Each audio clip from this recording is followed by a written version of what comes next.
மனசாட்சி மனசாட்சிடா. நாம் இந்த வீடியோவில் என்ன பற்றி பார்க்க போகிறோன்னா, இன்னைக்கு ஜூன் 22 ஆள போகிறான் தமிழன், ஆண்டுகிட்டு இருக்கிறான் தமிழன். இனிய பிறந்த நாள் நல்வாழ்த்துக்கள் முதலமைச்சர் விஜய் அண்ணா அவர்கள். ஹாப்பி பர்த்டே டு அவர் ஹானரபிள் சிஎம் ஜோசப் விஜய். ஜோசப்லாம் எங்களுக்கு அடுத்த நிமிஷம், எங்களுக்கு தளபதி விஜய் அண்ணனோட பிறந்தநாள், முதலமைச்சரான பிறந்த நாள். எடுத்தவொடனே ஜெயிச்சு முதலமைச்சராய் பிறந்த நாள் கொண்டாடுறாப்புல. எம்எல்ஏ எம்ஜிஆர் கருணாநிதியும் எம்எல்ஏ ஆகி தான் சட்டசபைக்கு போனாங்க. ஆனால் நம்ம அண்ணன் முதலமைச்சராய் சட்டசபைக்கு போய்க்கிறாரு பர்த்டேவோட.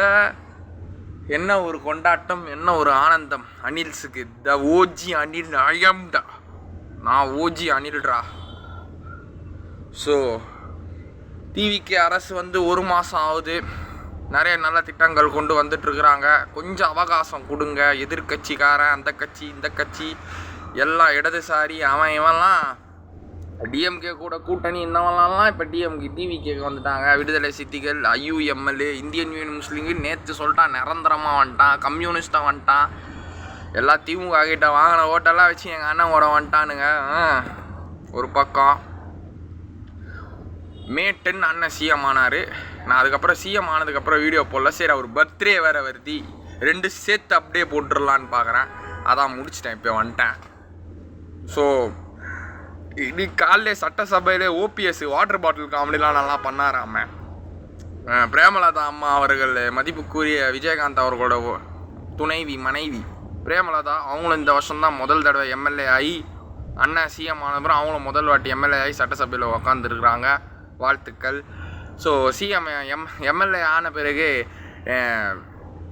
அங்கே சிஎம் ஆஃபீஸில் தலைமைச் செயலகத்தில் வேலை செய்கிற தூய்மை பணியாளர்கள் வந்து அடிக்கடி வந்து வாட்டர் பாட்டிலு தண்ணி எடுத்துகிட்டு வந்து கொடுக்குற மாதிரி அவங்களுக்கு டபுள் வேலை எக்ஸ்ட்ரா ஆகுது.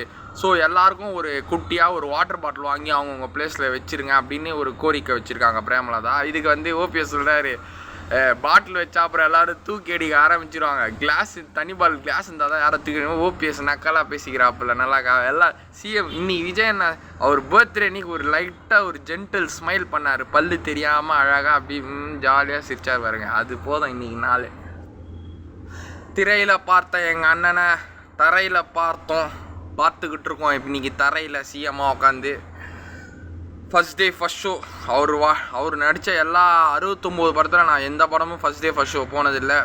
கடைசியாக வந்த 2 படம் தான் நான் ஃபஸ்ட்டு டே போனேன். ஆனால் ஃபஸ்ட் ஷோ போனதில்லை. ஃபஸ்ட்டு டே கடைசி 2 படம் அவர் நடித்ததில் போனேன். லியோ ஃபஸ்ட்டு டே போனேன், மேட்னி ஷோ. கோட்டு ஃபஸ்ட் டே போனேன், அதுவும் மேட்னி ஷோ. ஸோ கோட்டு, லியோ இது 2 தான் கடைசியாக அவர் நடித்த 2 படம் தான் நான் ஃபஸ்ட்டு டே போனேன். அதுக்கு முன்னாடிலாம் அவர் படம் ரிலீஸ் ஆகி ஒரு 3 நாள் 4 நாள் கழித்து, ஒரு வாரம் கழித்து தான் போய் பார்ப்பேன். ஆனால் விஜய் ஃபேன். அப்போ நான் ஸ்கூல் படிக்கும்போது தான். என் சைல்டுஹுட் ஃபுல்லாக எங்கள் அண்ணன் தான்டா. உன் சைல்டுஹுட் என் சைல்டுஹுட்டை 2000ஸ்லேருந்து இப்போ 26 வருஷமாக இருக்கிற இளைஞர்கள், நண்பிகள் எல்லாம் அவங்க சைல்டுஹுட் ஃபுல்லாக எங்கள் அண்ணன் தான்டா. Vijay versus Ajith, Vijay versus Surya, Vijay versus Rajini, Vijay versus Kamal, எல்லா காம்படிட்டர்னு ஒரே காமனான ஆக்டர் எங்கள் அண்ணன் விஜய் தான். ஸோ விஜய்க்கு அகெயின்ஸ்டாக உள்ள காம்படிட்டர்ஸ் தான் மாறுவாங்களே தவிர விஜய் மாறவே மாட்டார்றா. சினிமாவில் இன்னைக்கு துரந்தர் படத்தில் பார்ட் 1 பார்ட் 2 2 படமும் 3200 கோடி வசூலாச்சு. ரன்வீர் சிங்குக்கு தான் இந்தியன் சினிமா இண்டஸ்ட்ரியிலே அதிகமான சம்பளம் ரன்வீர் சிங்குக்கு தான் அப்படின்னு சொல்கிறாங்க. 325 கோடி வாங்கிக்கிறான் ரன்வீர் சிங். இந்த துரந்தர் 1, 2 ஹிட் ஆனது ப்ளஸ் சேல்ரி ப்ளஸ் ப்ராஃபிட் ஷேரையும் சேர்த்து தான் 325 கோடி. அண்ணன் ப்ராஃபிட் ஷேர் இல்லாமலே 275 கோடிடா ஜனநாயகன். கொஞ்சமாக எல்லாம் தேடிட்டு அறிஞ்சிட்டு புரிஞ்சிட்டு வந்து பேசுங்க. ஸோ இன்னைக்கு விஜய் அண்ணா சிஎம் ஆகலைன்னா அவர் சினிமாலே கண்டினியூ பண்ண ரன்வீர் சிங்கெல்லாம் ஒரு கால் தூசிக்கு சமோண்டாடி தூக்கி போட்டு பாலாடிட்டு வர்றான் எங்கள் அண்ணன். இன்னைக்கு சினிமா இண்டஸ்ட்ரியில் அவர் இருந்தார்ண்ணா சிஎம் ஆகிட்டார், மக்கள் பணியில் போயிட்டார். இன்னும் கொதறிக்கிட்டே கடிச்சிக்கிட்டே இருக்கீங்க. அவர் மார்க்கெட்டு பீக்கில் இருக்கும்போது தாண்டா அவர் வந்தார். கொஞ்சம் உடம்பு சரியில்லை. ஸோ பரவாயில்ல, வாழ்த்துக்கள். துரந்தரம் நல்ல படம் தான். Ranveer Singh hard work pay off, never pay off தான், கரெக்டு தான். அதுக்காக நாங்கள் வாழ்த்துக்கள். ஒரு சில பேருங்களாம் அதை சொல்லிட்டு இருக்கிறாங்க, அவனுங்களுக்கு சொல்கிறேன். மற்றபடி சட்டசபை சூப்பராக போகுது. ஃப்ரைடே தான் கொஞ்சம் லேட்டாக ஆரம்பிச்சிது. இன்னிங்கெல்லாம் சும்மா காரசாரமாக செமையாக போகுது. சாயங்காலம் ஃபுல்லாக பார்த்தா தான் தெரியும், ஹைலைட்டானது போடுவான். அண்ணனோட பிறந்தநாள் அன்னைக்கு சந்தோஷமாக எல்லாரும் டிவிக்கு அண்ணனோட பிறந்தநாள் அன்றைக்கி எல்லா டிவிக்கு கழக நிர்வாகிகள், தொண்டர்கள், அமைச்சர்கள் மற்றும் எல்லாம் இன்றைக்கி நலத்திட்ட உதவிகள் நல்லா செய்கிறாங்க. எல்லாம் பார்த்துட்டு தான் இருக்கோம். எல்லாம் செய்யுங்க. நான் டிவிக்கு தொண்டன் தான் என்றைக்குமே. ஸோ டிவிக்கு தொண்டனாக இப்போ இருக்கிற முன்னாள் தளபதி ரசிகனாக இருந்தேன். அனில் மூச்சாக இருந்தேன். இப்போ தாவேகாவின் தொண்டன் மனசாட்சி மகேஷ் மனசாட்சி சார்பாக எங்கள் அண்ணனுக்கு பிறந்தநாள் வாழ்த்துக்கள். சந்தோஷமாக இருங்கண்ணா. 52வது வயசு. பண்ணுவாங்க, இனிமேல் தான் எல்லா திட்டமும் பண்ணுவார் கொஞ்சம் கொஞ்சமாக.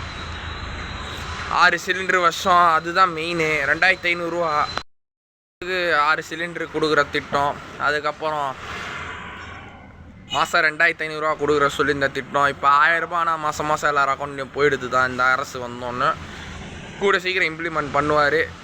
சிங்கப்பெண் திட்டத்தை போட்டுக்கிறாங்க, அதிரடியாக பண்ணிகிட்ருக்குறாங்க. என்ன தான் நல்லது திட்டம் மக்களுக்கு எந்த அரசு பண்ணாலுமே எதனா தப்பு அடிக்கடி நடந்துட்டு தான் இருக்குது. பாலியல், போக்சோ எல்லாம் வரும். எல்லாத்தையும் தாண்டி போன 5 வருஷத்தை விட இந்த 5 வருஷம் எப்படி அண்ணன் மாத்துறாருங்கிறத பொறுத்து இருந்து பார்ப்போம். எல்லாமே அண்ணன் வந்து இப்போ தான் 1.5 மாதம் ஆயிருக்கு. வந்து பார்ப்போம். கொஞ்சம் கொஞ்சமாக இதான் டிவிக்கு அரசு ஃபஸ்ட்டு மந்த்து கவர்மெண்ட் ஆட்சி முடிஞ்சோடனே முதல் சட்டசபை. இனிமேல் வர நாட்களெல்லாம் எப்படி இருக்க போது பார்ப்போம். வேறு என்னங்க சொல்கிறது. அண்ணன் பிறந்த நாள் விஷ் பண்ணியாச்சு. சரித்திர நாயகனோட பிறந்த நாள் இன்னைக்கு. வேறு என்ன, இன்னும் நிறைய திட்டம். சிங்கப்பெண் திட்டத்தை இன்னைக்கு கொண்டு வந்தார். நல்லது. இந்த போன மாதம் ஒரு திட்டம் கொண்டு வருவார்றாங்க அண்ணன், பார்ப்பீங்க. இப்போ திருவள்ளூரில் நேற்று நடந்த அந்த ஆக்சிடெண்ட்டுக்கு இறந்து போன அந்த 5 பெண்களுக்கு குடும்பத்துக்கு தலா 2 லட்சம் ரூபா கொடுத்துருக்காரு. நல்லது, வரவேற்கத்தக்கது. டிவிக்கே பொறுத்த வரைக்கும் எல்லாருமே நல்லா பேசணும் இனிமேல் வர நாட்களில். ஏன்னா சட்டசபையில் 2 பேர் தான் பேசுகிறாங்க. மதிப்புக்குரிய திரு அண்ணன் அமைச்சர் ராஜ்மோகன் அண்ணன், அவரும் ஸ்கூல் மினிஸ்டர், அண்டு மதிப்புக்குரிய நெடுஞ்சாலைத்துறை அமைச்சர் மதிப்புக்குரிய திரு அண்ணன் ஆதவ அர்ஜுனா அவர்கள். இவங்க 2 பேர் தான் பேசுகிறாங்க. மற்ற எல்லாரும் பேசணும். புஷி ஆனந்தும் இப்போ கொஞ்சம் நல்லா அண்ணன் பேச ஆரம்பிச்சிட்டாரு. மதிப்புக்குரிய அண்ணன் ஆனந்த் அவர்கள் நல்லா பேசுகிறாரு. இன்னும் வரும் நாட்களில் எல்லா மினிஸ்டரும் பேசணும். கீர்த்தனா தொழில்துறை அமைச்சர் அவர் மதிப்புக்குரிய கீர்த்தனா அவர்கள் இப்போ சைனாவில் போயிட்டு நிறைய இண்டஸ்ட்ரியெலாம் போய் பார்த்து, கொரியன் இண்டஸ்ட்ரியெலாம் கொரியாவுக்கு போயிட்டு எல்லாம் பார்த்துட்டு வந்திருக்காங்க. முதலீடு பண்ண பரவாயில்ல, வாழ்த்துக்கள். இன்னும் நிறைய பாரணும். வெங்கட்ரமணன் அவர்கள் மதிப்புக்குரிய அமைச்சர், தளபதியோட முன்னாள் ஆடிட்டராக இருந்தார். அதுக்கப்புறம் இப்போ அண்ணன் அமைச்சராகவே ஆகிட்டார். அட்லீஸ்ட் சாரும் அவர் தான் ஆடிட்டராக இருந்தார். ஸோ அப்படியே வர இவங்கெல்லாம் தளபதிக்கிட்ட ரொம்ப வருஷமாக இருந்து உழைச்சவங்களுக்கு தான் அந்த போஸ்ட் கொடுத்துருக்குறாரு. இனிமேல் என்ன, டிவிக்கே ஃபார் டிஎன் தான். 2026 2031 வரைக்கும். அதுக்கப்புறம் எலெக்ஷன் வரும். அதுக்கப்புறம் யார் ஜெயிக்கிறாங்கன்னு பார்க்கலாம். என்றும் தளபதி தொண்டன். Happy birthday honourable chief minister Joseph Vijay. Salute.